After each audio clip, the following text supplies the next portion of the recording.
do 30 by 40, and I did 30 and a fourth by 40 and a fourth. At least it's still, like, at least I was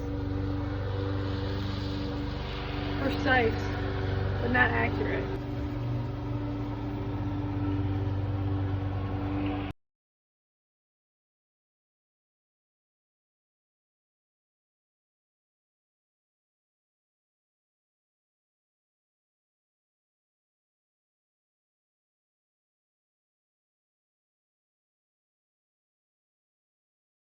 There's my canvas I'm making.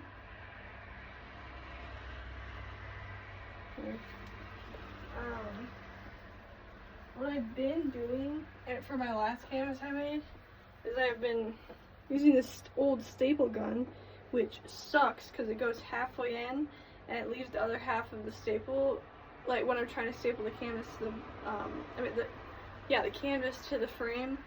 I staple this thing in, it leaves half the staple out, so then I hammer the rest in, but it just like spreads out the top of it, so it's like really annoying. It's just a bad job.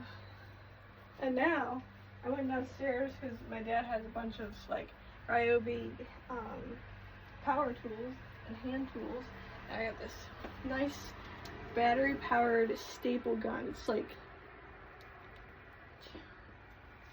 just nice.